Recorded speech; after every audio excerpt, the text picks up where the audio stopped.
Respected chairpersons.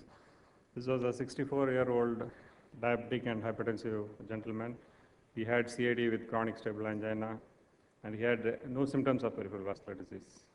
But his both femorals were absent, which we only came to know after posting him for angiogram. We found that both femorals were not felt. Then CAG was done through radial, I'm sorry, it's written brachial, which showed a TVD with the total occlusion of the abdominal aorta. The patient underwent CABG as he was asymptomatic with the total abdominal aortic occlusion. And 3 months later, he was taken up for endovascular aortoiliac reconstruction. This is the CT image of the patient before taking up for repair. Approach, bilateral femoral arteries were taken for access, and the right brachial artery also was taken. You can see the abdominal aorta totally cut. There is a large meandering collateral, and after which both the femoral arteries are reformed. So first, through the both sides groins were punctured and sheets put in. A 035 termo wire from the right brachial was tried to cross the occlusion, but it went subintimal. Then a 035 termo from the right common femoral artery crosses to the left common iliac instead of going up. So that was left there.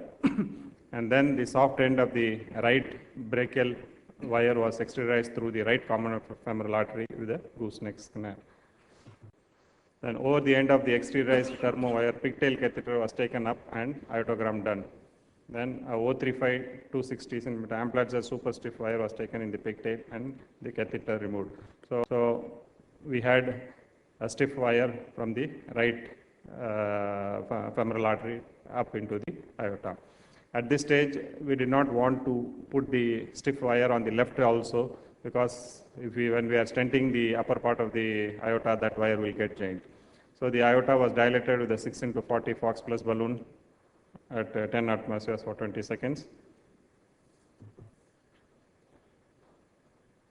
And then the left common iliac artery was also dilated with the same Fox balloon.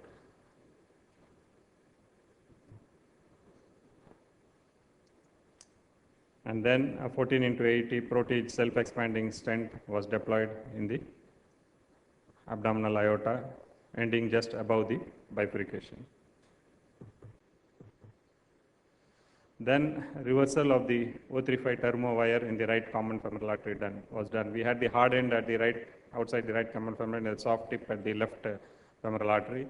So RCA catheter was guided through the left axis, and then the wire was removed and inserted from the left end. So this way the wire was exteriorized on the left side. This is just showing the exteriorization of the soft tip of the termo wire from the right CFA. And then 9x39 for the right iliac and 8x39 genesis for the left iliac were taken, and a simultaneous kissing stent deployment of both the stents was done at 7 atmospheres. After deploying, we saw that the right common iliac stent showed a dissection below, so we needed to cover it with another stent. Then an 8x30 assault covered chromium stent was overlapped with the proximal stent at 8 atmospheres for 20 seconds. And then this was the final picture. I mean, this is being presented for the reason that the 3 lumens, true lumens, that is in the right SFA, left SFA, and the aorta, should be connected with exteriorized of the wires, so that you can avoid going into the false lumen. If we don't do this, and instead if you just try to pass a wire from the left common femoral artery into the abdominal aorta and you are not into the true lumen, this can happen.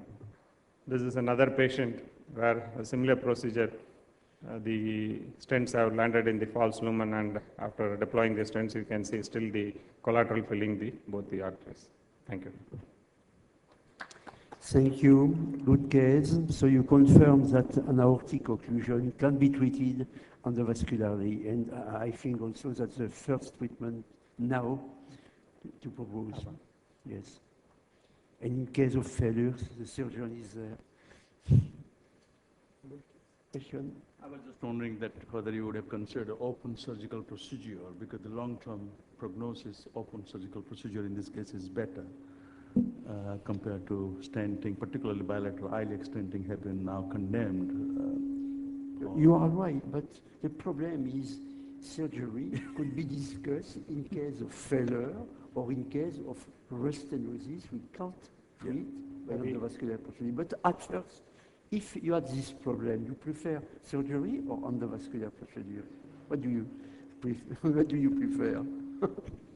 In our institution, we have a series of 12 cases where we have opened the total occluded aorta by aortic restriction, of which only one patient had restenosis. Other 11 are doing fine, and the longest follow-up is 4 years.